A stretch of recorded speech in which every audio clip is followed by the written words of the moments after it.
Hey everybody, welcome to my YouTube channel. It is called Herding Humanity. Welcome everyone to Herding Humanity, I should say, or this is Herding Humanity. How does that sound? I'm new to this, so I'm a little nervous. Is everybody like that? This is Herding Humanity. Does that work? I'm new to it. I'm trying to get a cadence down, something I'm comfortable opening up my show with. So for those of you who are here, you're probably wondering what my channel is about. Well, it's about herding sheep, because there's a lot of animals out there. A lot of you probably have farms. I feel like there needs to be a really popular YouTube channel about how to properly herd a sheep, right? So that's what this channel is for. Now you're going to see things like herding sheep, maybe even how to clean up sheep feces. I don't know, whatever might pop into my head, as whatever way I can help it. I'm going to show you what happens on my ranch where I herd cattle and sheep and everything else, and I say things that make no sense, and I play games and I do all sorts of stuff. That's all the stuff I'm going to do here, but really going to focus in on herding sheep. So I'm calling it Herding Humanity because not like herding humans, like herding sheep, but it's like a channel for human beings, not AI to watch. And then we're going to talk about herding all sorts of animals. Does that make sense? No, it shouldn't make sense, but it's going to make sense. So I'm going to do a quick video now. It's my first video, so I'm extremely nervous. I'm shaking in my boots, actually. Whew. Deep breaths. Don't have a panic attack. Don't have a panic attack. Okay, I'm trying not to. I'm trying not to have one. I'm actually just looking for this article because I have 55 browsers open at once. Hold on one second while I find this thing. Here we go. Okay, I got it. All right, so 10 easy step-by-step tips for handling sheep with ease because we're surrounded by them. And I'm not talking about biblically like when we herd sheep. I'm talking about very easily herded, manipulated people. So step 1, consider the purpose. Okay.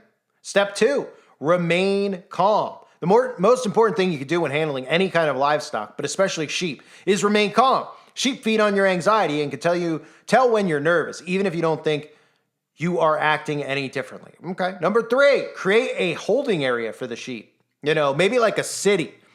You know what I mean?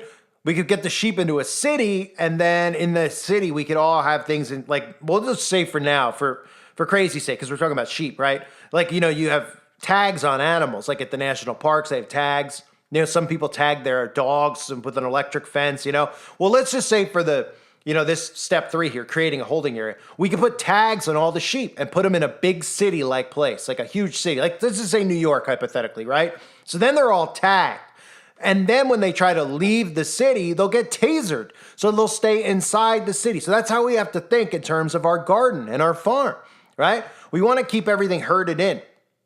So any of the animals that, of course, try to exit, any of the animals that try to exit the city, or in this case, the sheep field, whatever we want to call that, right? You won't be able to go because you'll have something inside of you electronically that'll prevent you from crossing over. So we'll be able to herd them right into a city, and then, of course, everything will be controllable, and that's what we want. So number 4, mind the flight zone, whatever that means. Number 5, avoid grabbing the horns. Learn proper positioning and set. So don't grab a bull by its horns, or in this case, a sheep by its horns. Okay, just grab it by its phone. Step 6, brace yourself. Well, you've had one hand under the sheep's chin and the other one preventing it from escaping backwards. You may want to brace yourself. Keep both hands on the sheep and press the sheep against a fence or wall. Okay. Number 7, consider using a halter.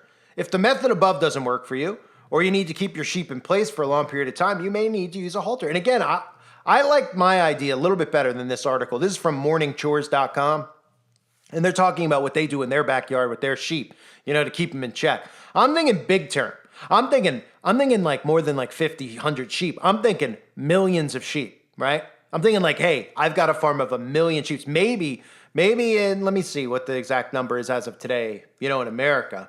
Let's see, population in America. Let's see what we have. Just curious, just going to census, Okay, so the U.S. is 336 million, 8 billion in the world, which continues to go down, not up. I wonder why. Excuse me. So, okay, let's say instead of having a couple hundred sheep, right, that let's say we have 336 million sheep here in America of the actual animal, though. So we got to figure out how can we get these sheep to ultimately do what we want them to do, right? So maybe even one city's not enough. We need like a lot of cities, and then we need zones in the cities like almost like a dome over it, but one that like is not visible, because if people see like bars and cells, then they'll get suspicious and realize what's happening. So instead we mean to make it like as dystopian as possible and utopian as possible too. So then we can get all the sheep in there. And then think about it. All the sheep, I don't know what currency sheep are using these days, but we'll get them all on the same page with that. But something that we could ultimately control so the sheep can't scheme among one another, because they're sheep. Again, they're animals, you know? So we need them to all be controllable. So we'll get them into the cities. Then we'll control what they can, you know, where they can go inside of these small barns that we're going to put them in. And we'll give them a curfew. And then eventually at the end of the day, we'll round them up and we'll get them in their little barn stalls. You know, we'll also call those their homes, their smart homes. And then inside of there, well, we'll turn the electricity off and everybody can go to sleep. And it's great for everybody, except everybody, of course. All right, numbers. Let's continue on. Number 8, flip and rump when necessary. Well, that sounds just downright dirty, doesn't it? Yikes. If you need to work with your sheep for a longer period and holding it while it's on all 4 feet just won't work, you need to learn how to flip and rump the sheep. I think I'll pass on that. That borderlines with some of the stuff they're trying to legalize in Canada. Some of the stuff that Angelina Jolie's trying to legalize. You know what I mean? I'm not looking to flip and rump an actual animal here. Holy moly. Let's just move on before the algorithm gets suspicious. Number 9, wash your hands. Of course, I would say take it one step further. As this says here, both before and after handling sheep, make sure you wash your hands. I would say maybe even put on a mask. You know? Maybe even put on a mask and maybe even try to stay 6 feet away from your sheep. That way you don't have to worry about, like this is saying here, you'll probably want to wash your hands since wool can be grimy and lanolin isn't that enjoyable to have on your hands. However, it's important to remember that sheep can carry all kinds of diseases that you too can catch. And that is true.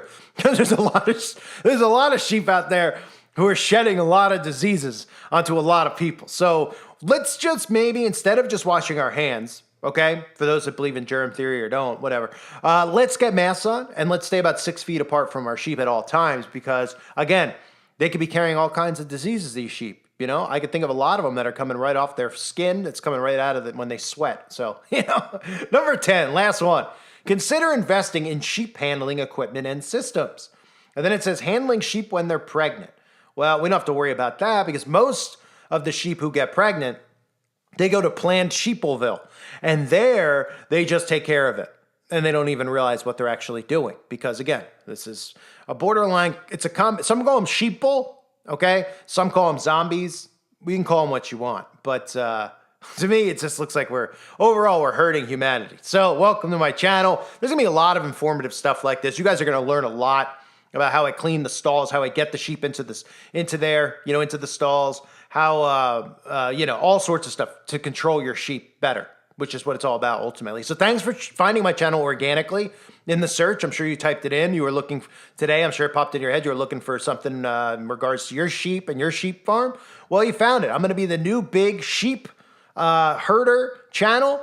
And, you know, we can make sheep sounds or lamb sounds, bah, you know, all that kind of stuff. We could have a good time, and we could all identify as sheeps here too if you want.